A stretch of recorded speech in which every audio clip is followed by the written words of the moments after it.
Assalamualaikum warahmatullahi wabarakatuh. Perkenalkan, saya Elatri Arisma, NIM 19441733 dari Prodi S1 Akuntansi, kelas 6B. Di sini saya akan menjelaskan mengenai analisis kinerja keuangan bank. Analisis kinerja keuangan di sini memiliki tujuan yaitu untuk mengetahui kemampuan bank dalam hal mendayagunakan seluruh aset yang dimilikinya dalam menghasilkan profit secara efisien. Di sini saya mengambil kasus pada PT Bank Mandiri Persero Tbk periode tahun 2020-2021. Bank Mandiri adalah bank yang berkantor pusat di Jakarta dan merupakan salah satu bank terbesar di Indonesia dalam hal aset, pinjaman, dan deposit. Bank ini berdiri pada 20 Oktober 1998 sebagai bagian dari program restrukturisasi perbankan yang dilaksanakan oleh pemerintah Indonesia.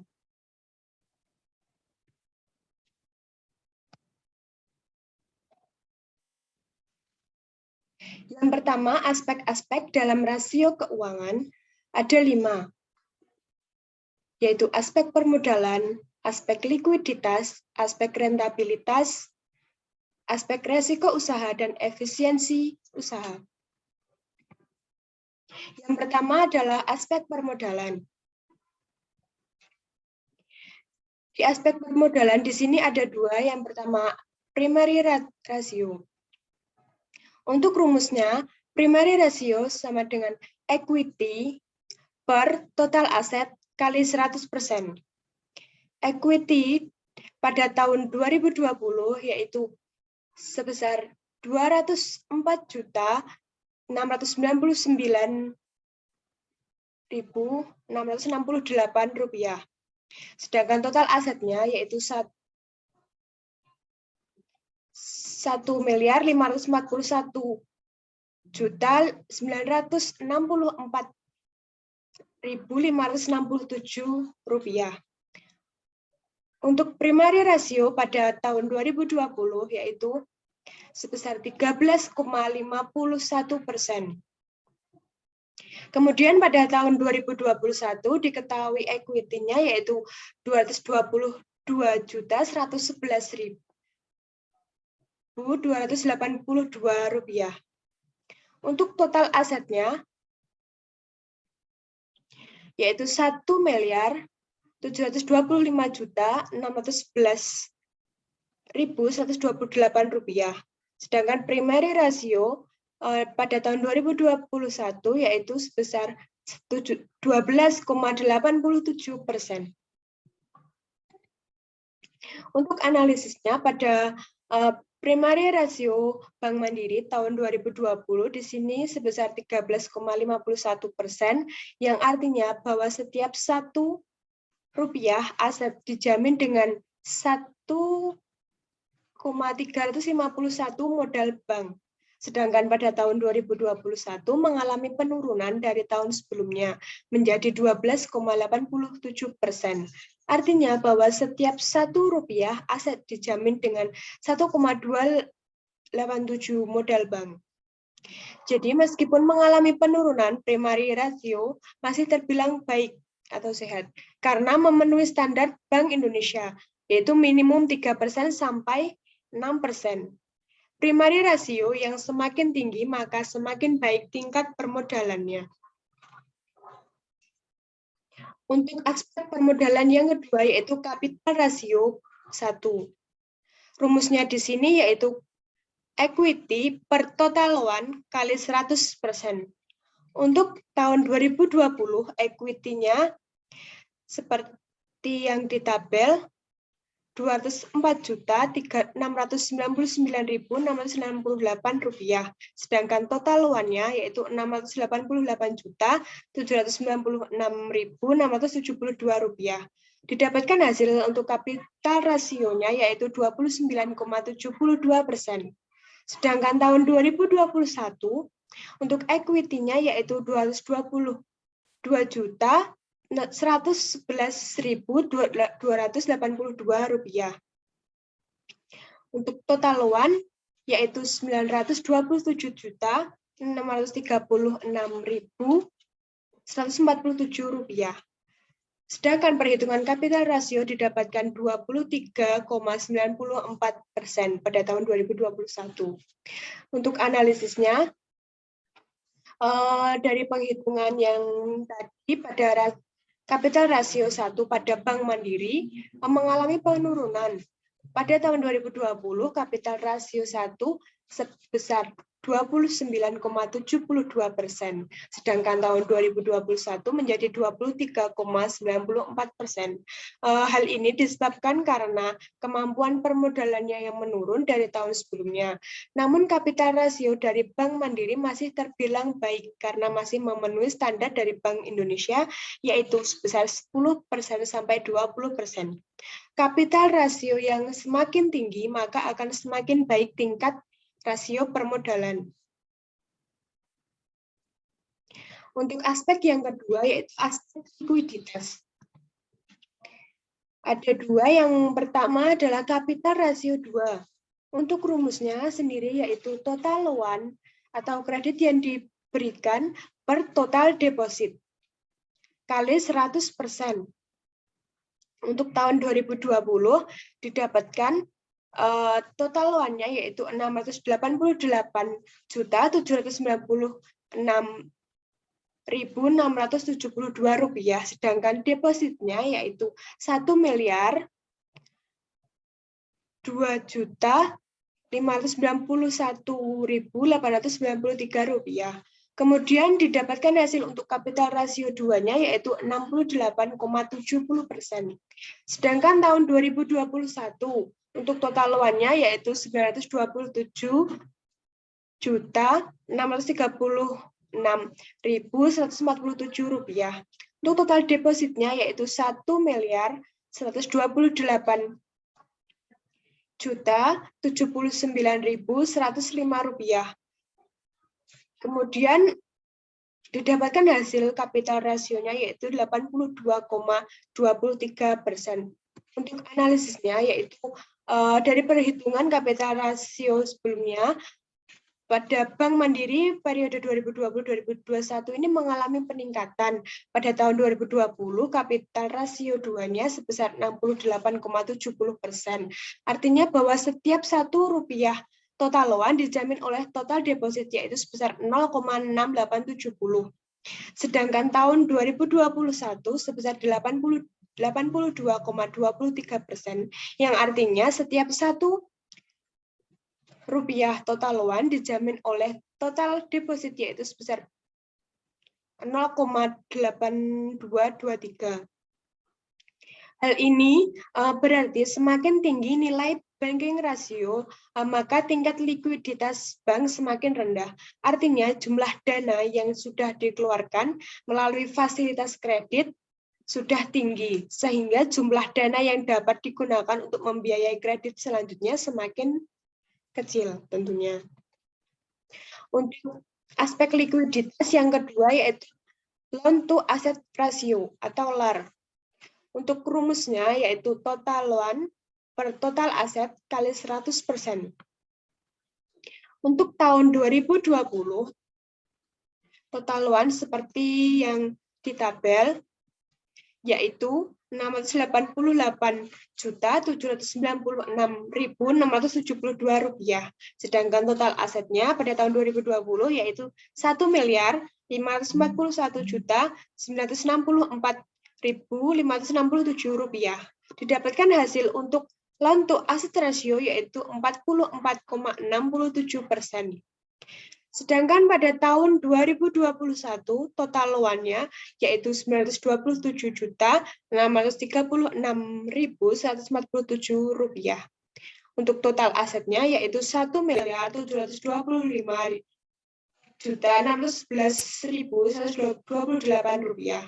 Sehingga hasil dari loan to asset ratio pada tahun 2021 yaitu 53,70%. Untuk analisis berdasarkan perhitungan tadi untuk Mandiri selama periode 2020-2021 untuk LAN-nya di sini mengalami peningkatan. Pada tahun 2020 loan to aset rasio sebesar 44,67%. Sedangkan tahun 2021 menjadi 53,75%. Hal ini menunjukkan untuk aset rasio pada bank mandiri dikategorikan tidak sehat. Semakin tinggi LAR suatu bank, maka semakin rendah likuiditas bank serta membutuhkan aset yang besar dalam membiayai kredit yang diberikan. Untuk aspek yang ketiga yaitu aspek rentabilitas. Untuk yang pertama adalah return on asset atau ROA. Untuk rumus dari ROA yaitu laba sebelum pajak per total aset kali 100%. Untuk tahun 2020, laba sebelum pajaknya yaitu sebesar Rp24.392.405. Sedangkan total aset diketahui Rp1.551.964.567. Kemudian didapatkan hasil untuk return on asset-nya yaitu 1,58%. Untuk 2021, laba sebelum pajaknya diketahui sebesar Rp38.358.421. Kemudian total aset pada tahun 2021 diketahui yaitu Rp1.725.611.128. Kemudian ROA pada tahun 2021 meningkat yaitu sebesar 2,22%. Untuk analisis dari perhitungan sebelumnya, ROA tahun 2021 sebesar 1,58%, sedangkan tahun 2021 menjadi 2,22%. Artinya di sini mengalami peningkatan. Meskipun mengalami peningkatan, akan tetapi masih terbilang cukup sehat karena standar yang ditetapkan adalah ROA lebih dari 1,5%. Hal ini berarti semakin besar nilai dari return on asset, maka semakin besar pula tingkat keuntungan bank dan semakin baik posisi bank tersebut dari segi penggunaan asetnya dalam menghasilkan laba yang tinggi. Untuk yang kedua, yaitu return on equity atau ROE. Rumus dari ROE di sini yaitu laba bersih setelah pajak per total modal kali 100%. Untuk tahun 2020 diketahui laba bersih setelah pajaknya yaitu Rp18.398.928. Untuk total modalnya yaitu Rp164.657.355. Kemudian ROE pada tahun 2020 yaitu 11,17%. Kemudian tahun 2021 laba bersih setelah pajaknya yaitu sebesar Rp35.197.097. Kemudian total modal yaitu Rp175.256.894.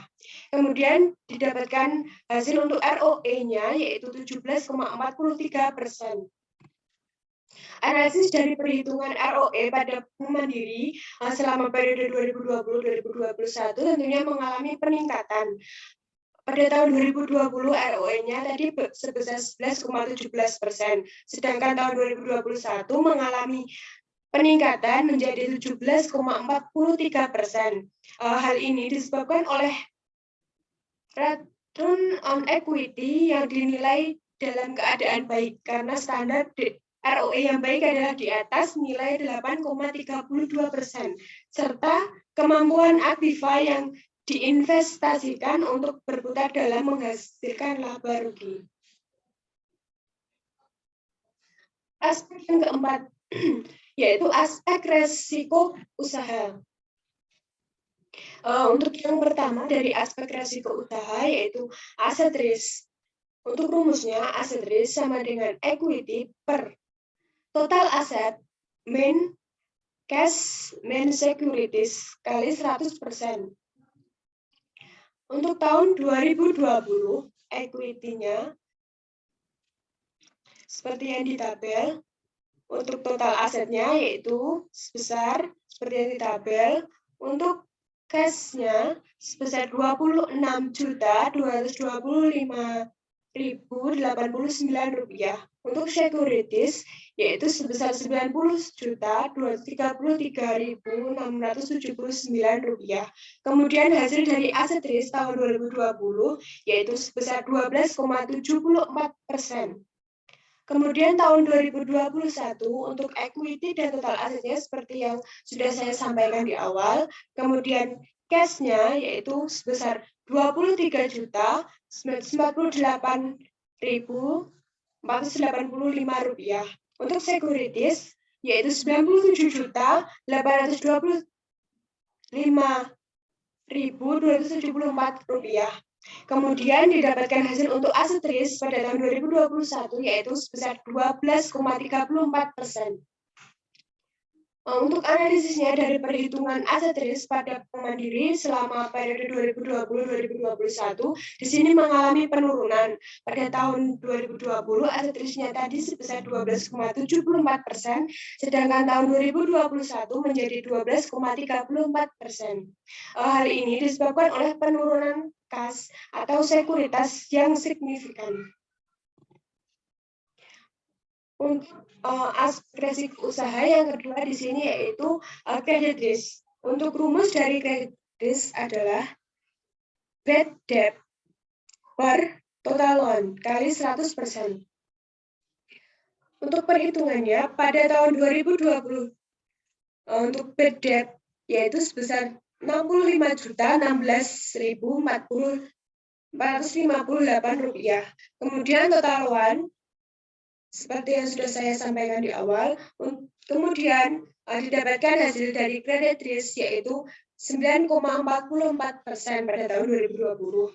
Kemudian perhitungan untuk tahun 2021, bad debt-nya yaitu Rp68.588.680.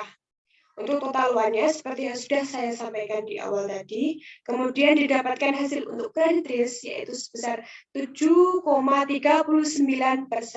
pada tahun 2021. Untuk analisisnya di sini dari perhitungan yang sudah saya sampaikan untuk credit risk di sini mengalami penurunan. Pada tahun 2020 credit risk-nya yaitu sebesar 9,44%. Sedangkan tahun 2021 menjadi 7,39%. Hal ini menunjukkan bahwa terdapat penurunan resiko akibat kegagalan nasabah atau pihak lain dalam memenuhi kewajiban pada bank sesuai perjanjian yang telah disepakati di awal. Yang terakhir yaitu aspek efisiensi usaha. Untuk perhitungannya yang pertama yaitu leverage multiplier. Untuk rumusnya yaitu total aset per total kapital kali 100%. Untuk tahun 2020, total asetnya seperti yang sudah saya sampaikan tadi. Kemudian total kapitalnya yaitu Rp164.657.355. Kemudian didapatkan hasil untuk leverage multiplier pada tahun 2020 yaitu sebesar 936,46%. Kemudian perhitungan pada tahun 2021, total asetnya seperti sudah saya sampaikan tadi, kemudian total kapitalnya di sini yaitu Rp175.256.894. Kemudian didapatkan hasil untuk leverage multiplier pada tahun 2021 yaitu 984,61%. Untuk analisis dari leverage multiplier pada tahun 2020 di sini sebesar 936,46%. Kemudian meningkat pada tahun 2021 yaitu sebesar 984,61%. Hal ini berarti terjadinya peningkatan yang disebabkan oleh naiknya total aset yang dimiliki oleh suatu bank. Untuk perhitungan yang selanjutnya yaitu asset utilization. Untuk rumusnya, operating income plus non-operating income per total aset kali 100%. Untuk tahun 2020, operating income-nya diketahui yaitu sebesar Rp24.485.487. Kemudian non-operating income-nya yaitu sebesar Rp136.918.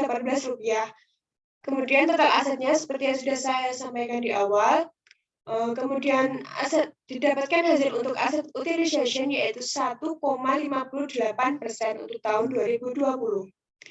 Kemudian pada tahun 2021, operating income-nya yaitu sebesar Rp38.440.203. Kemudian non-operating income-nya yaitu Rp81.782. Kemudian total asetnya seperti yang sudah saya sampaikan tadi. Kemudian didapatkan hasil untuk aset utilization pada tahun 2021 yaitu sebesar 2,23%.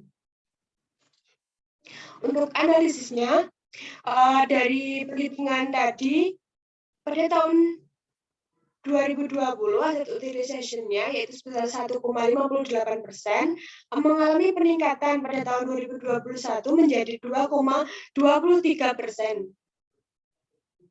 Peningkatan ini menunjukkan bahwa terdapat peningkatan kemampuan manajemen bank dalam hal mengelola aset yang dimiliki untuk menghasilkan pendapatan baik secara operasional maupun non-operasional. Sekian presentasi dari saya mengenai analisis kinerja pada Bank Mandiri periode 2020-2021. Jika ada kurang lebihnya mohon maaf. Assalamualaikum warahmatullahi wabarakatuh.